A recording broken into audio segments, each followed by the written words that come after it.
Assalamualaikum warahmatullahi wabarakatuh. Perkenalkan, saya Andi Akmal SPD, guru IPS di SMP Negeri 1 Sampara. Kali ini kita akan mengenal model pembelajaran portofolio.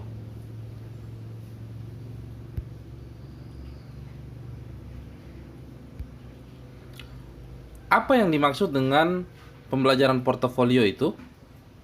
Jadi, pembelajaran portofolio ini adalah model pembelajaran yang berisi karya terpilih dari satu kelas siswa secara keseluruhan yang bekerja secara kooperatif atau bekerja sama dalam memilih, membahas, mencari data, mengolah, menganalisa, dan mencari pemecahan terhadap suatu masalah yang dikaji. Kemudian, untuk siapa pembelajaran portofolio ini? Oke, yang pertama, model pembelajaran ini dapat digunakan oleh guru atau dosen untuk memberikan variasi dalam pembelajaran jika dirasakan kegiatan belajar mengajar itu terlalu monoton atau begitu-begitu saja. Kemudian ditujukan untuk siapa? Jadi, model pembelajaran ini ditujukan kepada peserta didik semua jenjang pendidikan, baik SD, SMP, SMA, atau SMK, bahkan mahasiswa. Jadi pembelajaran portofolio menjadi alternatif cara belajar siswa aktif dan cara mengajar guru aktif. Karena sebelum, selama, dan sesudah proses pembelajaran, guru dan siswa dihadapkan pada sejumlah kegiatan. Kegiatan yang dimaksud mulai dari mengidentifikasi masalah hingga mempresentasikan portofolio. Kemudian kapan biasanya model pembelajaran portofolio ini dilakukan? Model pembelajaran portofolio ini dapat dilakukan kapan saja. Namun, biasanya pendidik melaksanakan model pembelajaran portofolio ini ketika keaktifan siswa dalam pembelajaran dirasa kurang atau pendidik ingin meningkatkan keaktifan peserta didik di kelas, sehingga pendidik perlu menerapkan model pembelajaran lain yang dapat memberikan stimulus positif kepada siswa agar dapat terlibat aktif dalam pelaksanaan kegiatan pembelajaran. Karena di dalam model pembelajaran portofolio ini, siswa dituntut untuk berpikir cerdas, kreatif, partisipatif, prospektif, dan bertanggung jawab. Sehingga siswa dapat terlibat secara langsung dalam pembelajaran dan mengungkapkan isi pikirannya masing-masing. Kemudian berikutnya tentang di mana model pembelajaran portofolio ini dapat dilakukan. Jadi, pembelajaran portofolio ini dapat kita lakukan di mana saja, baik di lingkungan sekolah maupun di luar sekolah.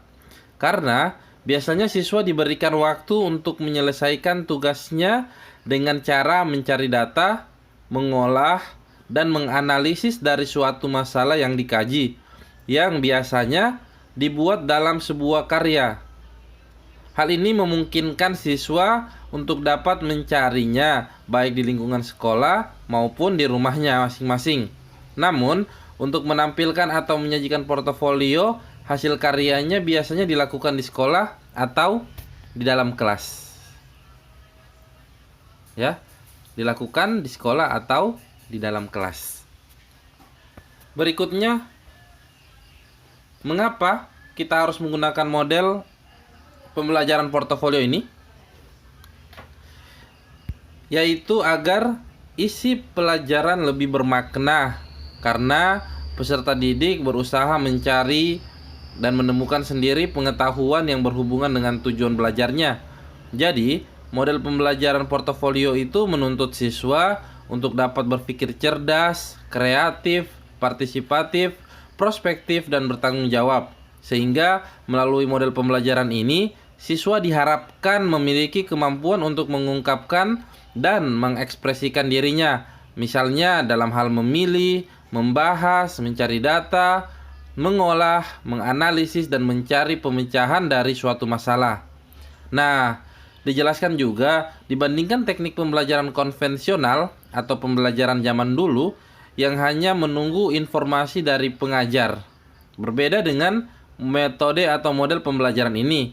Kalau pembelajaran konvensional lebih terpaku pada siswa saja, terpaku pada pembelajaran yang diberikan oleh guru, sehingga pemikiran mereka atau pemikiran siswa itu akan terasa kurang luas dikarenakan kurangnya eksplorasi yang dilakukan oleh siswa itu sendiri.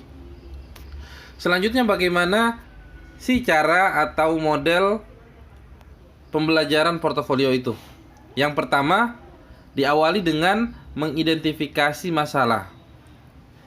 Jadi siswa diminta untuk mencari masalah apa saja yang akan dibahas yang sesuai atau berkenaan dengan materi yang diberikan oleh guru mata pelajaran. Kemudian yang kedua, siswa diminta untuk memilih salah satu masalah dari sekian masalah yang sudah dicari untuk dikaji. Yang ketiga, setelah menentukan, mereka diminta untuk mengumpulkan informasi yang terkait dengan masalah yang dikaji. Jadi setelah kita sudah mengumpulkan informasi, kemudian kita akan menentukan kira-kira masalah apa yang akan kita bahas di dalam kelas. Kemudian selanjutnya, setelah itu dicarilah informasinya. Mereka diminta untuk membuat portofolio di kelas, ya. Mereka membuat portofolio di kelas. Kemudian setelah jadi, mereka diminta untuk menyajikan portofolio tersebut, atau dalam bahasa Inggrisnya disebut showcase, ya. Showcase. Oke, selanjutnya, jenis materi apa sih yang cocok untuk model pembelajaran portofolio ini? Jadi model pembelajaran portofolio cocok digunakan untuk materi yang bersifat menuntut output, ya, menuntut output atau keluaran pembelajaran siswa dari segi pengetahuan, keterampilan dan sikap.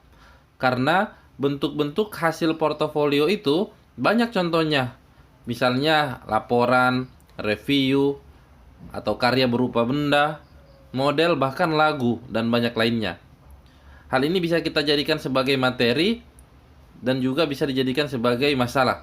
Maka semua materi atau mata pelajaran dapat menggunakan metode atau model pembelajaran ini.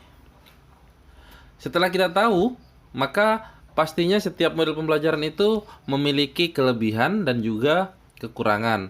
Oke, yuk kita simak apa kelebihan dan apa kekurangan dari model pembelajaran ini. Pertama adalah kelebihan. Kelebihan dari pembelajaran ini, yang pertama, dapat menutupi kekurangan dalam proses pembelajaran. Jadi, kita dapat menutupi kekurangan-kekurangan yang terjadi dalam proses pembelajaran. Misalnya, siswa kurang aktif di kelas. Kemudian, siswa mungkin kurang peka terhadap masalah-masalah yang ada di kelasnya. Dengan metode ini, maka dapat menutupi kekurangan dalam proses pembelajaran dalam kelas. Kemudian yang kedua, mendorong adanya kolaborasi. Kolaborasi ini adalah komunikasi dan hubungan baik antara siswa dengan siswa dan juga antara siswa dengan guru. Makanya di dalam model pembelajaran ini, siswa lebih banyak berkomunikasi kepada sesamanya siswa atau tutor sebaya, dan juga berinteraksi langsung dengan guru untuk menanyakan masalah-masalah yang terjadi di sekitar kita. Kemudian yang ketiga, kelebihannya adalah memungkinkan guru untuk mengakses kemampuan siswa. Guru dapat melihat mana siswa yang aktif dan mana siswa yang tidak aktif. Kemudian guru juga dapat menyimpulkan bahwa ini adalah siswa yang cerdas, kemudian ini adalah siswa yang di bawah rata-rata, ya, bukan bodoh. Tidak ada siswa yang bodoh. Ada adalah siswa yang tidak mau belajar. Kemudian meningkatkan dan mengembangkan wawasan siswa. Jadi dengan mengkaji masalah tersebut, maka akan meningkatkan dan juga akan mengembangkan wawasan, menambah wawasan siswa tersebut. Kemudian yang terakhir adalah mendidik siswa memiliki kemampuan merefleksi pengalaman belajarnya. Dia dapat menuliskan pengalaman belajarnya sendiri, ya. sehingga ingatannya akan terasa lebih lama. Seperti ini. Pengalaman belajar tersimpan dalam memorinya akan tersimpan lebih tahan lama karena dia langsung melakukan atau praktek langsung di lapangan mengkaji masalah-masalah yang terjadi. Ini akan membuat memorinya lebih lama untuk mengingat setiap kejadian-kejadian tersebut dibandingkan dengan metode konvensional, yaitu dengan cara menghafal misal atau lain sebagainya. Kemudian setelah kelebihan pasti ada kekurangan. Oke, selanjutnya kekurangan dari model pembelajaran ini. Yang pertama, membutuhkan waktu yang relatif lebih lama dibandingkan metode-metode lain ya. Kemudian yang kedua, memerlukan ketekunan, kesabaran, dan keterampilan guru. Karena membutuhkan waktu, jadi kita harus tekun dan juga harus sabar dalam menggali setiap informasi dan masalah-masalah yang akan kita kaji. Kemudian yang ketiga, memerlukan adanya jaringan komunikasi yang erat antara siswa, guru, dan sekolah. Dan yang terakhir adalah kita memerlukan biaya. Ini adalah salah satu kekurangan dari pembelajaran atau metode pembelajaran portofolio ini. Oke, semoga dapat dipahami dan dimengerti. Demikianlah akhir kata. Billahi taufiq wal hidayah. Assalamualaikum warahmatullahi wabarakatuh.